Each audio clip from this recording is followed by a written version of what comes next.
Well, from my end, it looks like everything is transmitting, so we're going to go with that. Let's go back. All right.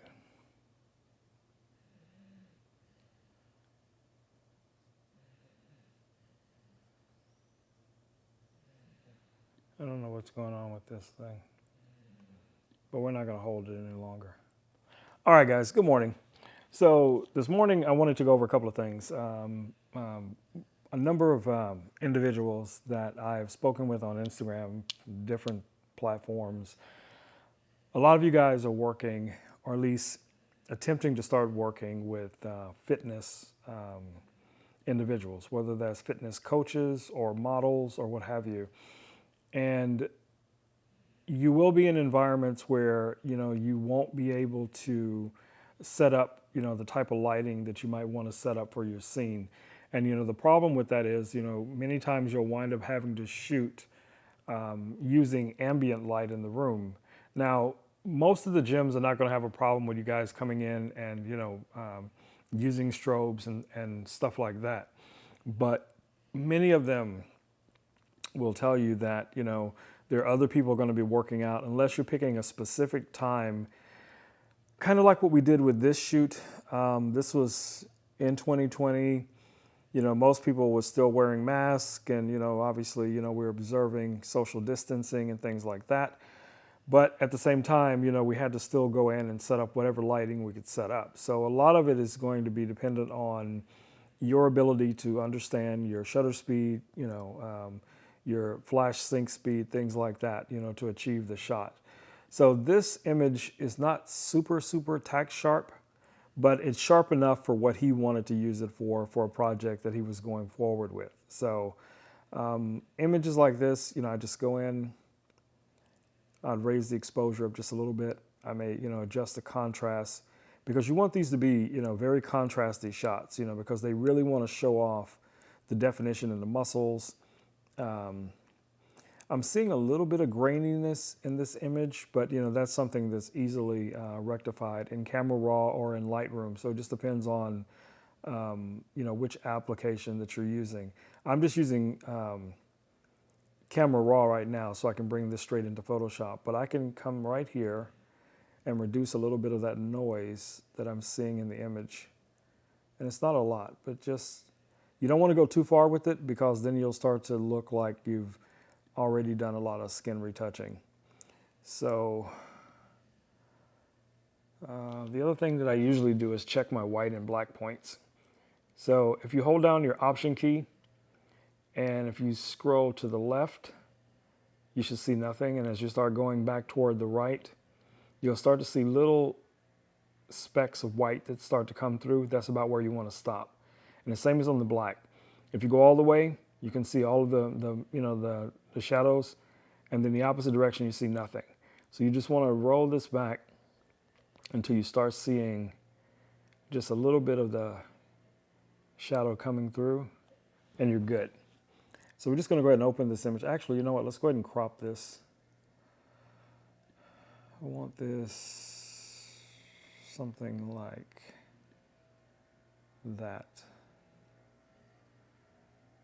And that gives you a lot of dead space, on this side, but then you can still see his reflection over here, and it's a little bit of headroom, so that's going to work for this shot. So let's just go ahead and open it up in Photoshop.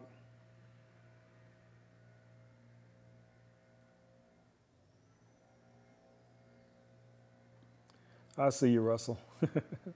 Good morning. Okay, so now that we're here, let's look at this image a little bit closer because we're able to look at it here in Photoshop. Let's zoom in and look at the skin. And as you see, because of the lighting conditions, there's a slight amount of motion blur in here, but you can still sharpen this image if necessary. He has, I don't want to call it adult acne, but he has a lot of areas where there's, bumps on his face. That could be from shaving. It could be from any number of different things. And you're going to find that a lot when you're working with fitness people, because their lifestyle, their diet, the way they work out, all of those things are factors that, have a tendency to have an extreme effect on the epidermis, the skin. So, I would do basically the same things. I don't see a lot of things on the body, but I'm just going to focus on the face for right now because we just want to clean up the face a little bit. We don't want to do a lot of heavy frequency separation and stuff like that, but we can do a little bit of that just to bring the skin tones closer together. So first thing we're going to do is just going to go in like we normally do, Command J, duplicate that layer. If you want to just use a blank layer, you can also do that, but I usually just start off with a duplicate layer. And then I'll grab the spot healing brush, and I'm going to go ahead and zoom in a little bit closer so I can see a little, more of these bumps. And then I'm just going to start taking them out, just one at a time, just looking for them. And pick an area that you want to work in and just kind of focus on just that area before you start moving around the entire face or, part of the body. And just look for the obvious things that are going to really stand out. And I like the lines, the definition in the face, so I don't really want to disturb that too much. I just want to get rid of the bumps, that looks like maybe he's from shaving, like I said before, or maybe even allergic to something it could be. So we just want to get rid of those and kind of blend those in with the surrounding skin color. And we're not going to do every one of them, but you guys get the idea. So like here on the temple, same thing. Let's go in and clean that up just a little bit. And each client that you work with, they're going to have different requirements. And I mean, that's just like in any industry that you work in. I can't emphasize enough, communication is the key. Talk with them, email with them, get sample images from them of things that they want to try and capture so that, on the day of the shoot, you're not standing around trying to figure out what to do next. You have a plan, and that's going to really increase, the possibility of success. So, like I said, there's a couple of little things, but most of these, I think we got them just from going over here. And the other issues that you will deal with a lot, especially with fitness, and this seems more like an allergic reaction to something because he has it almost everywhere. And usually, I mean, these are things that, unless you're doing, body makeup or something like that, you can't really take care of this on the day of. Now, a lot of the fitness professionals that I've worked with in the past, it's a full shoot. So, there's a makeup artist, there's somebody there doing airbrush skin tanning, for the body and all that kind of stuff. Whenever you're doing that, make sure that you're getting your colors right, because if not, the people will turn out to look very orange. So I think we got the majority of them. Let's zoom out real quick here. Let's see what Russell is saying here. You send a mood board? Yeah, I do that too. And a lot of times what I'll do is I'll look at, once I know for the most part what the client looks like, and I understand exactly what they have in mind, then I start putting together something just like a mood board, and I'll put it together in a PDF that I can send to them and say, okay, this is what I have in mind based on the location, based on other requirements that you may have, and then we just kind of move forward from that. And then on the day of, I usually have a tablet with me, and if I can, now I can more so than we could in 2020, but then we can set up, we can shoot tethered, and we can review those images, right after you capture a certain segment, and you can see if there's anything that you want to improve upon, before you move on to the next thing. So your dodging and burning is going to be more akin to fitness photography, more so than you would worry about frequency separation.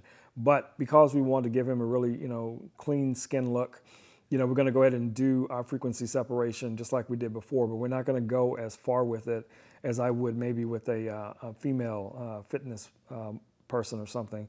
So I'm just going to zoom in here until I can get him out of focus. Just enough to soften up the skin just a bit.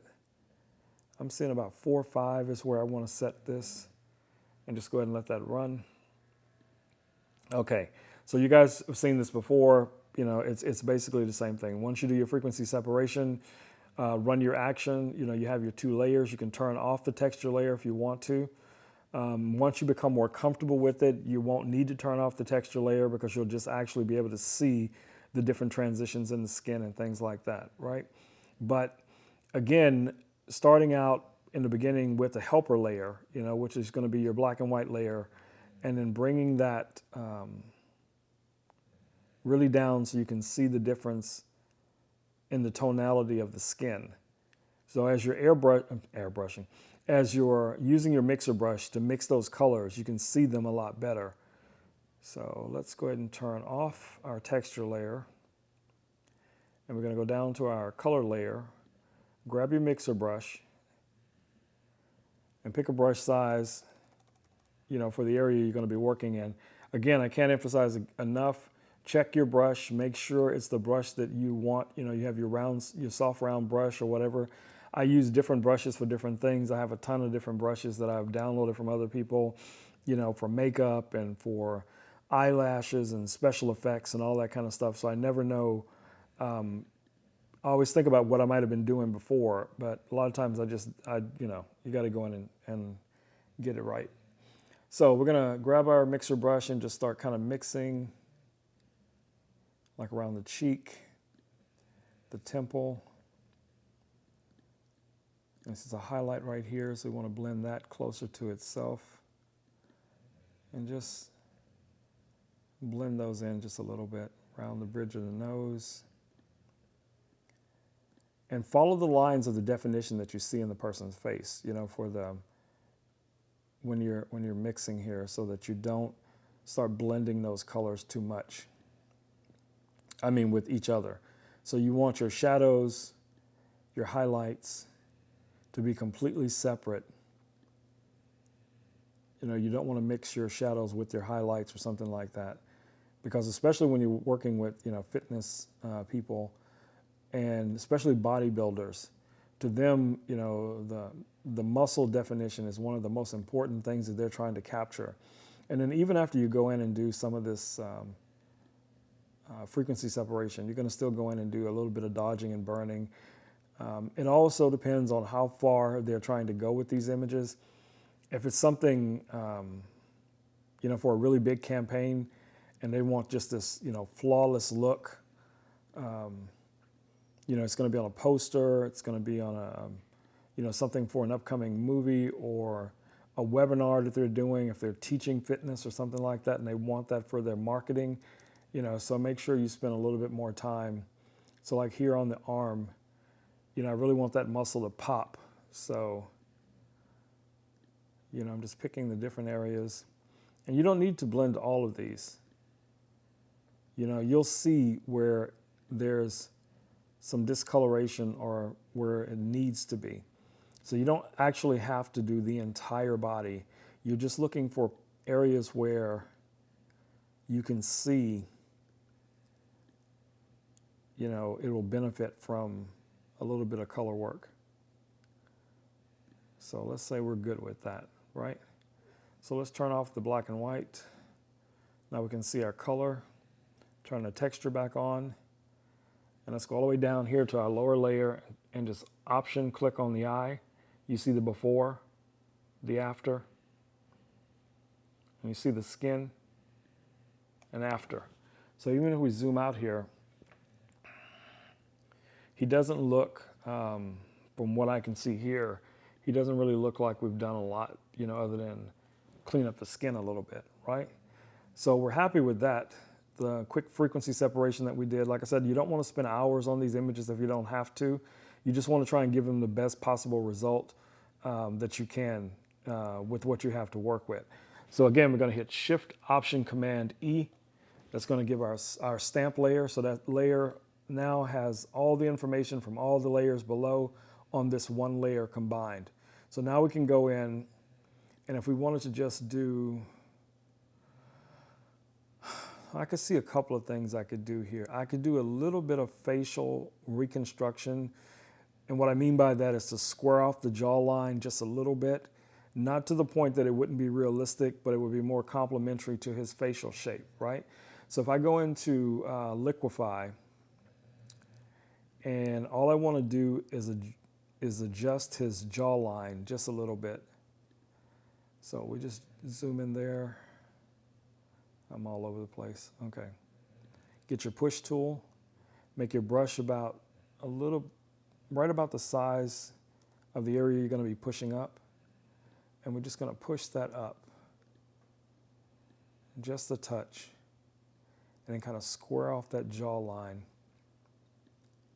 And then you can go in here and do little subtle adjustments, to the different muscles if you just want to tweak them a little bit. Like, like right here, you just want to bring that in just a little bit more. You don't want to change anything if you can avoid it. You just want to just fix little small things so that, things that normally people wouldn't notice that has been adjusted, right?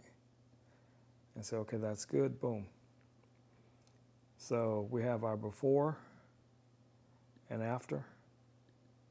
And all we did was raise the jawline up a little bit. So if we're happy with that, then you could either add it directly onto this layer, or just to be safe, create another stamp layer. And now we're going to do really simple dodging and burning, like with the action that I created. So we're just going to go here. We have our 2 layers. And zoom in. And then right here is where you can, adjust it. So if you're not sure about your burn, if you want it to be a little bit darker, you can adjust that down just a touch, because you're going to be, really, really emphasizing the muscles. So here from our burn, we're going to grab just our regular brush, and you're just going to be drawing lines. That's all you're doing here. And you're just basically trying to emphasize all of the shadow areas. Wherever you see shadow, that's kind of where you're drawing into those areas, right? And this is a little big, but you kind of get the idea. So I'm just going to draw in a little bit of definition to the muscles. I'm following the lines of the muscles.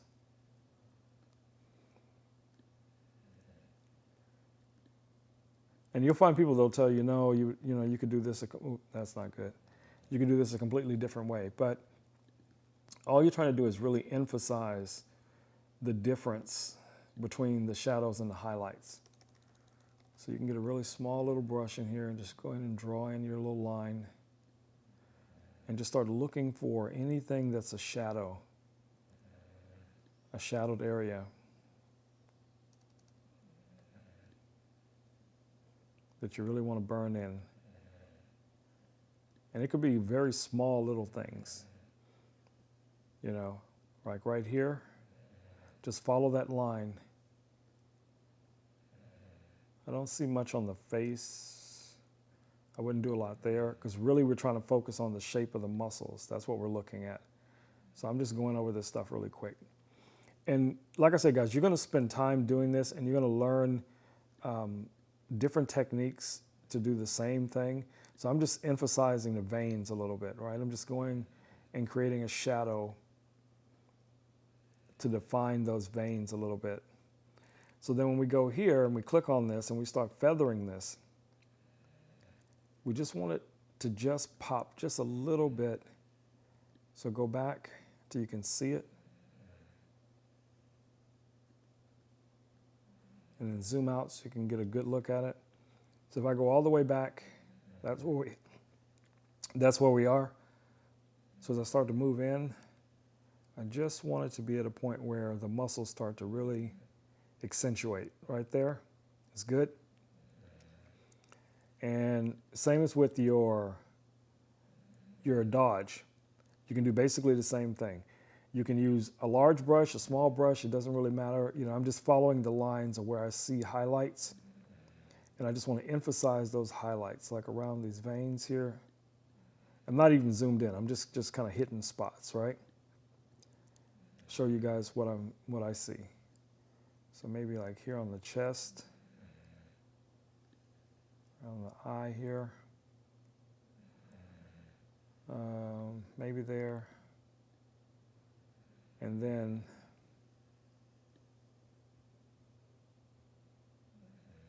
just feather it just enough where it looks like it's really good light popping on those muscles. And you say, okay, that works. So then the next step would be to color grade. So if I was going to use this image, say for instance, and this was going to be more portrait style, I would just crop the image. You know, that's the easiest way to do it. So you can zoom out. And I'm assuming we're going to go with something like an 8 by 10-ish, you know, shape. So it's like 8 something by 11. I want to just get him right there in the center. Okay. So if we're good with that. And the easiest way to get more color or more, you know, fast type of color grade is just to duplicate the layer. Oops, I didn't want to do that. Let's create another stamp layer. Shift, Option, Command, E. And then here's our layer. So we're going to duplicate that layer one more time. That's Command J. And then we're going to go down to Soft Light. And we're going to bring this down to maybe about 50-ish. Say about 50 there. So if we go all the way down to our background layer, that's before and that's after. Before, after. So you get the warmth, you get the punch, you get the shadow, the highlights, everything in the image with just those few simple steps. And then, you know, at that point, if you're good with this image, you know, you just go ahead and save it. You know, I'm just going to save a copy of it. Move this here. Just want to do save as copy. And you can always save your JPEGs. I mean, save as a JPEG, obviously, if that's what you're going to be delivering, unless the client requires something else. Give them a high resolution version of it. So right now I'm in a 16 bit, so this may not work for most people. So I can save this as a 16-bit JPEG, but a lot of people are going to have problems if they're trying to upload this someplace, right? So before you do all that, just go ahead and save it, you know, as a PSD. And most of you already know this, but we'll just say we're saving this as a PSD. And then at that point, you want to go in and switch modes, go back to your 8-bit. And your 8-bit is what you're going to be delivering most of the time, unless you're delivering TIFFs. You know, which you can, you know, do all this editing and still, you know, produce this as a TIFF, a PSD, or a DNG. So it just depends on what the client wants. So now if we do our save as copy, let's go ahead and make that a JPEG, a standard JPEG. And that's going to be our 8-bit.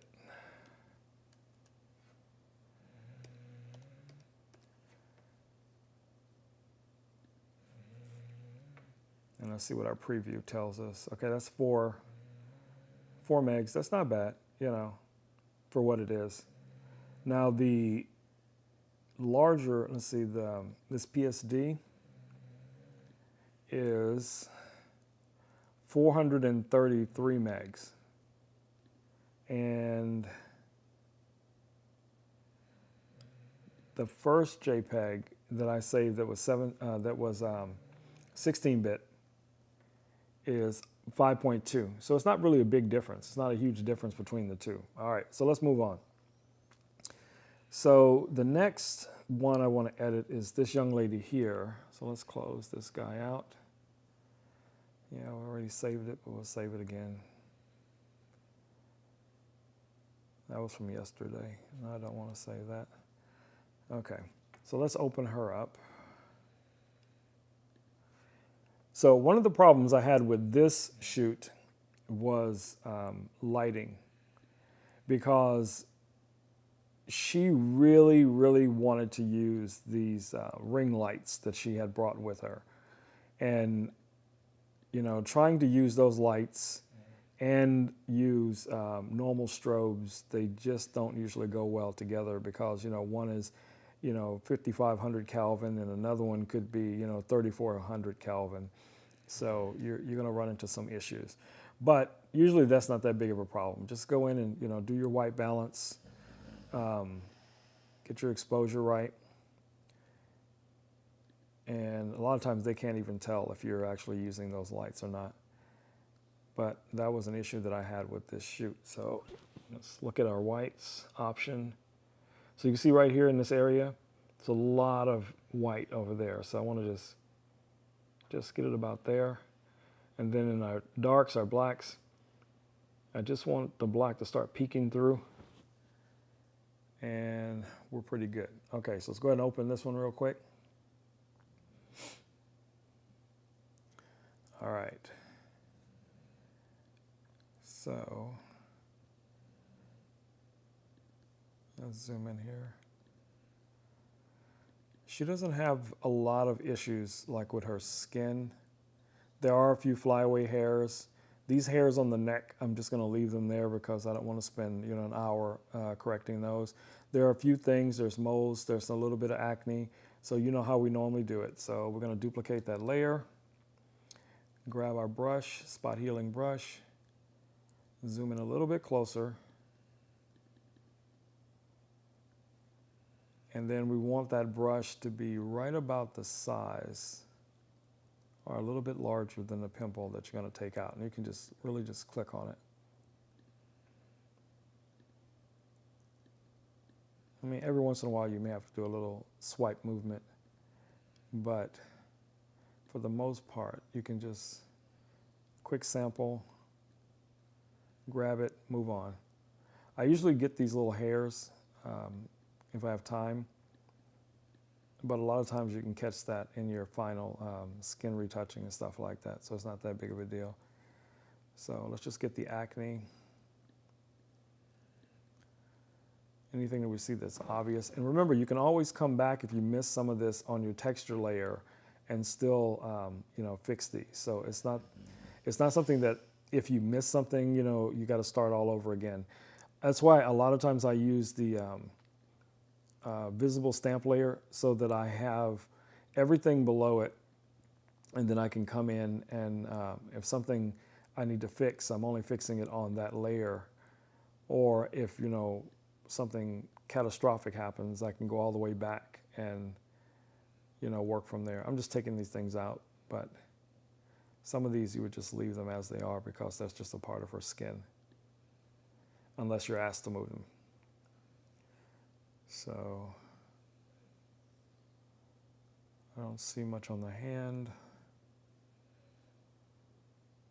A few little things maybe on the torso, but it's nothing major. Yeah. Okay. So let's get to it. So again, we're going to do the same thing. Now, there's multiple types of frequency separation. You have some that just literally do nothing but have the same effect as if you were using something like portraiture, and all it does is soften the skin. If you want to, like I said, use a plugin like that, they are available to you. You can buy those plugins, you can install them, and they'll run, relatively easily. So I'm just going to bring this down to maybe about a 5.5, somewhere up in there. And then let's just start real quick. So we're going to do our black and white layer. And let's just see, where's our black and white layer? Excuse me. And there we go. Okay, so we're going to turn off the texture. Here we're on our layer. Let's go down to our mixer brush and just start mixing. And we're just going to mix the skin really quick. Now, like I said, when you're doing this yourself for your client, you're going to take more time. I'm, speeding this up for the sake of this video so the video doesn't wind up being, 4 hours long. So we're just going to hit this real quick.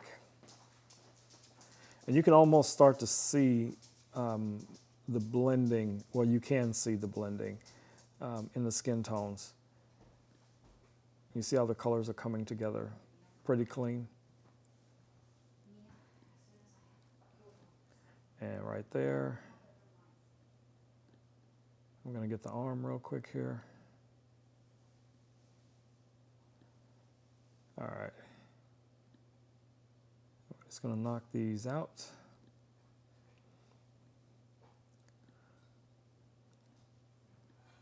Blend your shadows with your shadows, your highlights with your highlights. Do your best, when you're starting out, you always want to try and make sure the image that you're opening is a 16-bit image and not an 8-bit image. It's going to give you more resolution to work with. So when it comes to doing these type of edits, you're going to get a much better result because you're starting out with a much higher file. So let's just grab her stomach here real quick. Now, she doesn't have a lot of abs. You'll have some fitness people, yoga. They don't really have a lot of abs, so you don't have to worry about that as much. You just want to get the skin as consistently even as possible. And I'm just looking for any of the areas where it looks like there's slight difference in the skin color. Let's knock that out.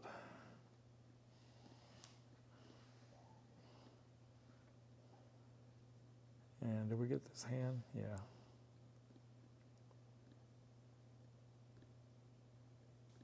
All right, so I think we're good from a demonstration perspective. So let's turn off our black and white layer and then turn back on our texture. All right, so we're looking pretty good. So let's zoom out. Let's turn everything off. It's before, after. You don't really see that much of a change in some of these. So if you look at her face, if we go all the way down here and we turn everything off and back on, all it did was really just smooth out the skin color underneath the texture. And that's all you really want to do there. And then, you can still do some dodging and burning a little bit here, especially around, in the face, the cheeks, stuff like that. So like before, Shift, Option, Command E, and you could run your little dodge and burn. Where is it? And we're just going to do really, really small little things, like we just want to contour the cheeks, the shadowing underneath the chin, maybe a little bit here on the side, because it's not a lot that you want to do here. You just want to draw a little bit of attention to certain areas. So we're going to just burn real quick. Grab a regular brush. So I'm just going to draw a line in there. Oops. Just draw right here into the shadows. A little bit under the lip. And some of these you can actually accentuate, things that may not be there, because a lot of times once you do frequency separation, everything starts to blur a little bit. Everything becomes really flat. So what you're looking for is just creating some definition, simply enough in certain parts of the body. So like she has this line here, so I'm just going to kind of go up that line. And when we, feather this, I know this looks, weird now, but when you feather it, it's going to bring it together. So just want enough where it pops. And now that you have your feather right, you can always go in on that same layer and you can add a little bit more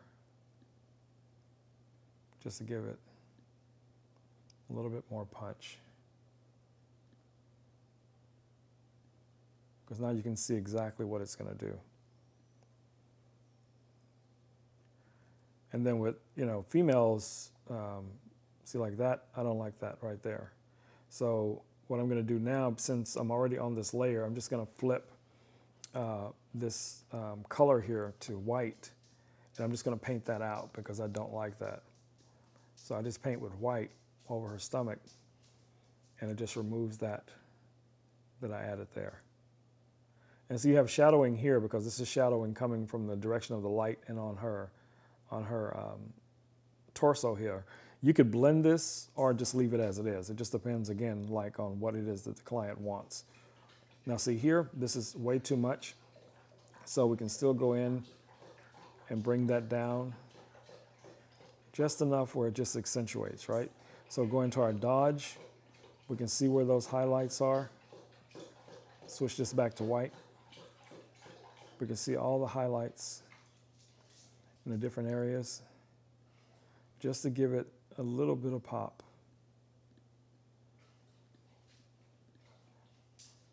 So this technique that I'm showing you guys is just one of the ways that I do it. And all it does is just speed up things.